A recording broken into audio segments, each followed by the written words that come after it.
Hi there and welcome to my channel.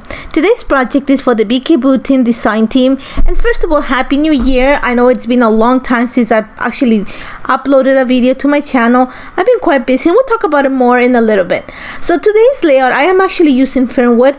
I just got my box with everything that comes in the kit a couple weeks ago, so I decided to start using it because it's a beautiful collection and it goes a long way. So to start with, I wanted to go with a very simple mixed media background using a stencil, and I'm using this stencil. I think it's from the Bountiful set, but I'm using the fern. I really love the shape of it. I think it's going to make it for a great background. So my idea is I want to create kind of a frame out of the fern. So you're gonna see that I'm bringing my art crayons. I have a sheet of foundation paper ready, and one of the things you're gonna see me do before I tell you is that when I started, I actually did not mask the butterflies. So as I am starting to add the art crayon, I realized that I need to mask them, otherwise I'm going to have the imprint of them on the paper. So you're going to see I'm doing some washi tape, and I'm going to do it. And also I'm going to add a little bit of washi tape to the bottom of the stencil. And what the washi tape at the bottom of the stencil is going to do is going to keep the two pieces of the stencil together. So that's just something you might want to do if you're working with this stencil and it tends to move. Add a piece of washi tape at the bottom of it. That's just going to hold the two sides of the stencil together. So it's just a little tip. So before we keep going, I am using, like I said, art crayons. I'm going to use kind of a soft muted rainbow.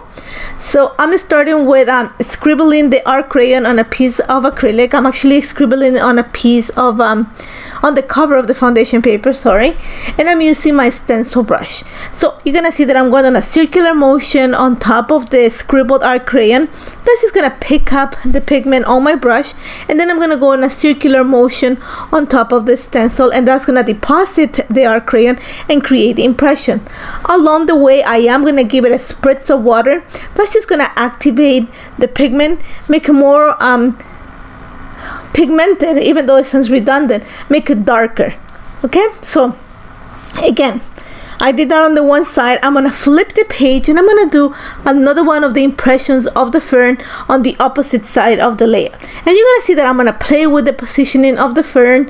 Again, I'm starting with just applying whatever I have in my brush onto the layer, and then right at the end I'm gonna spray the brush with just one spray of water, and then I'm just gonna go with that like highly pigmented liquid or mixture that is on my brush just at the bottom, like towards the edge of the layout. I just want that part to be darker, and I'm going to continue working with some other colors. The first color I use is the ochre tone from the neutral set. Then I'm going to go with there's an orangey tone in the neutral set. I am using that. I'm following the same technique. I'm going dry for the first impression, and then as soon as I've completed the impression, I'm gonna hit my brush with a little bit of water, and then just go the closest that I can to the edge of the layout. That's just gonna create kind of a two-tone, make the fern kind of disappear as it goes towards the center of the page. And I'm gonna continue working with the same technique. Along the way, you're gonna see me. I'm actually gonna clean my acrylic mat. I'm gonna clean my stencil. I might even clean my brush. I just want to make sure that I don't contaminate the colors that much. So I'm gonna continue. Like I said, you're gonna see that I'm gonna bring in some teal, I'm gonna bring in some red, I'm gonna bring in some blue. And if you hear my voice breaking down, I think unfortunately, and it just happens, I think we might be facing COVID in my apartment. I have a really bad cold. My daughter is in bed, so I think it might have just been our turn this time around. So if my voice breaks, it's because it's been a little bit hard for me to talk. So like I was saying, so I'm just gonna continue working. I am working with the teal crayon, and this comes from the Cool set, and you're gonna see that I'm moving the stencil so that it has different directions on the fern, and there is gonna be some areas where the pieces of the fern are going to what's the word, they're gonna mix or they're going to cross, and that's okay. So I'm okay with that, and you're gonna see why I'm okay with that in a little bit. And I'm just gonna continue working. Like I said, I am trying to make sure that I add the ferns to the two sides, the left and the right in this case, of my layer.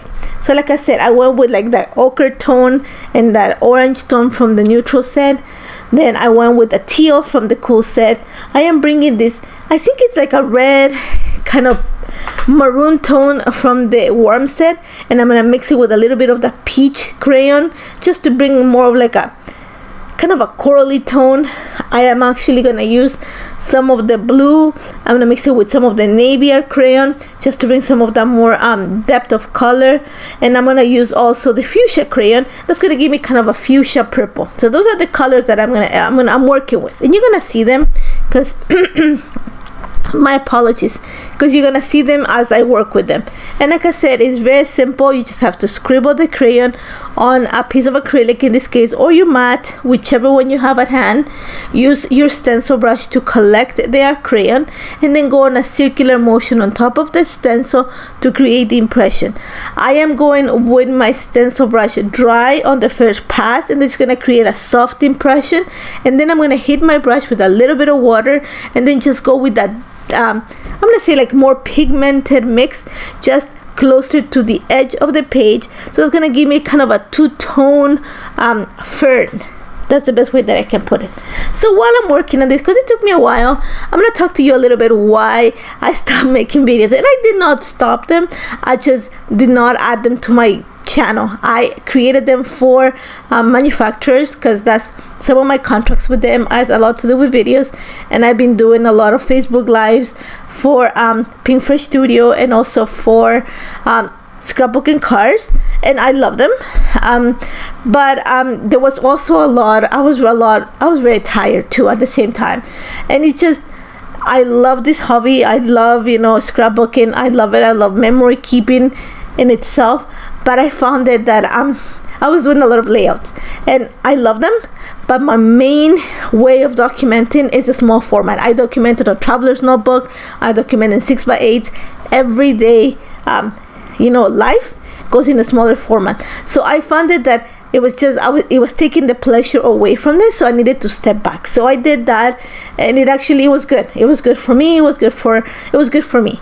Even though I'm still working on these layouts and all the stuff on live TV this way, it actually gave me a break from actually having to do it for my channel. So I know that, it's a little bit hard, but I needed to step away. Honestly, it was kind of, think of it as a burnout. That's the way it was happening. So now that I've cleared up the air, let's go back to the layout. So what I'm doing right now, once I finished adding all the ferns, is whatever color art crayon I have left on my mat, I am just gonna dilute it with a little bit of water. And what I'm gonna do is, using my brush, I'm just kind of the way that I want to explain to you, I'm just gonna smoosh it right at the edge of my page. So you're gonna see right now I'm going with that ochre tone.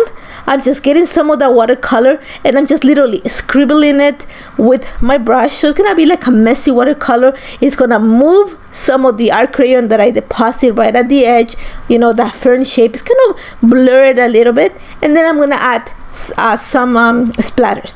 And what I'm doing with this is just kind of mixing all the colors together at the edge. Think of it as creating a frame, and it actually works really nice. You're gonna see that, like I said, every single color fern, I am going with that crayon, diluting it and applying it. So slowly I am joining the colors together, and it's going to create a really thin frame around the entire layout.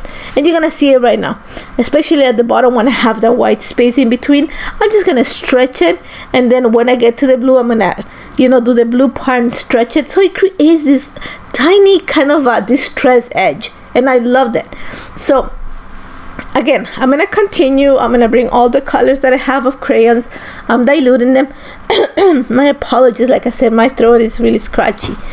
And then I'm just gonna create that watercolor frame, and then I have the ferns kind of coming out of it. And I love how this turned out. It took no time. I went with no idea in mind, just that I really love this stencil, and I thought, you know, what if we create a you know, kind of a rainbow background? And I love how this turned out. And you're gonna see that I have an idea, I created, I changed my mind, and then I changed it back. So you're gonna see all of it because I actually film all of it. So simple as that.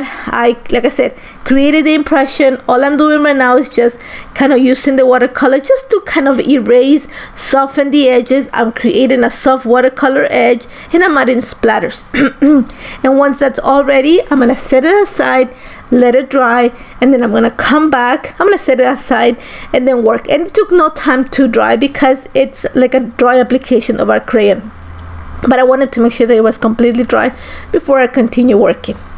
So while that was happening, I went and looked for some papers for my layout, and I already have a lot going on in the background, so I don't need to add much more. So I went and pulled some papers. I wanted something that contrasted a lot with the background. So you're gonna see that I pulled this paper. Don't ask me for the names of them, I still haven't memorized them, but if I'm not mistaken, that one there is called Climbing Vines, if I'm not mistaken. I can't remember.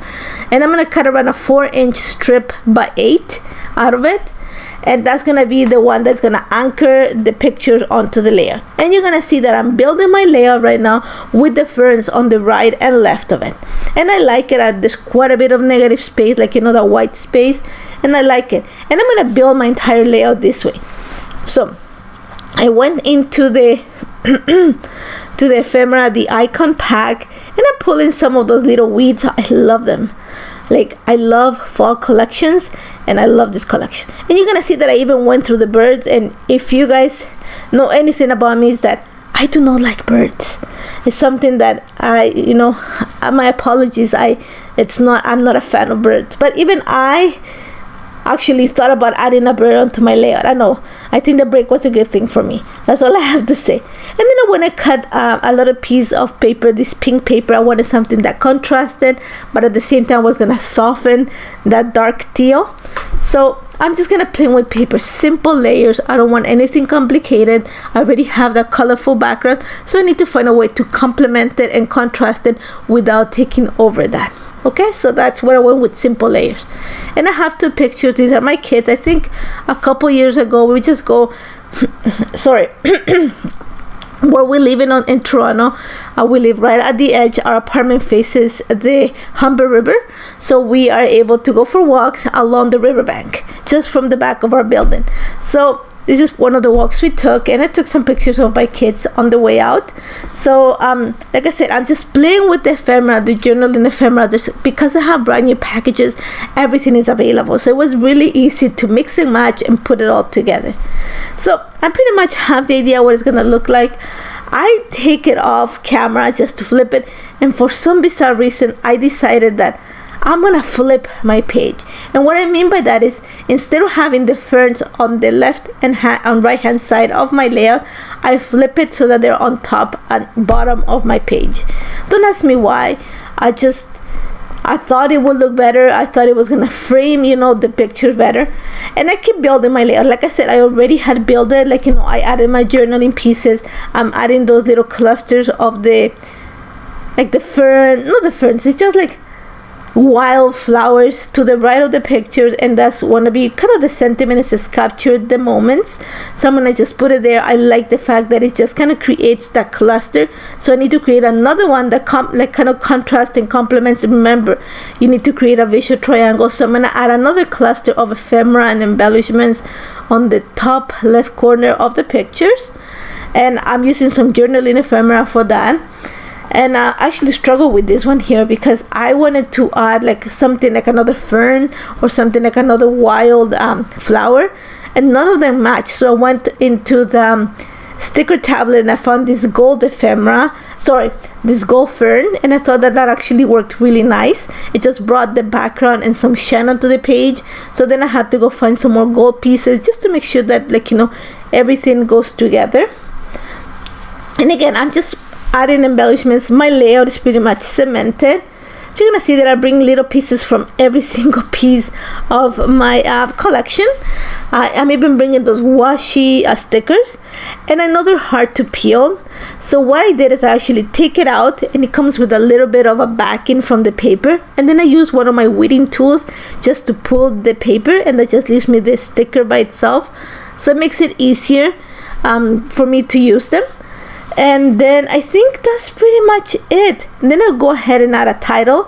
I went into the chipboard stickers and I found this one that said beautiful day, and I thought it was just perfect. There's black and white which is what I'm using in the photos, and there's a little bit of a hint of gold in the word day, so I thought it was perfect for this.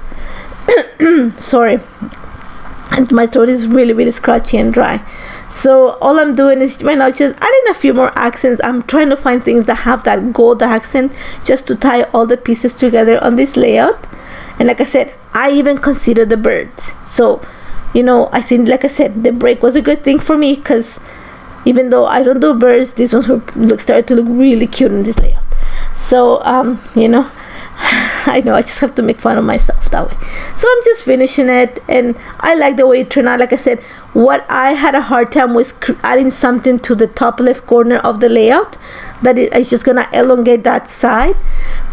And I added this, like, kind of looks like blueberries. Didn't like them, the colors did not match, so instead I went and added one of the butterflies from the cardstock stickers. My apologies, my throat is really scratchy, so you know, and it sounds really crackly, and it's because, like I said, I think COVID is making the runs through our apartment here. So all I'm doing right now is just adding some acrylic gold ink, just because I did not have my gold paste handy, but you can easily dilute some of the gold glaze and use it as gold ink. And you're gonna see I put it aside, and before I was gonna go take a picture, I was like, you know what, I don't like it. So literally I just peeled it off and flip my background. So I flip it to the original idea of having the ferns on the right and left. I like the way it looks better. It gives me more space. It frames the picture nicer. And all I did is just literally move the images, move the photos, so they're right on the center, and everything stayed the same. The same formation, everything is the same. I just moved them. So like I said, the ferns are on the left and the right, and that's about it. I love how this turned out. This was so much fun to put together. It took very little time to put together, and I love how it turned out. I love the collection. I think it's such a versatile collection, not just that fall collection. I think it goes, like, you know, any time of the year, any idea that you have.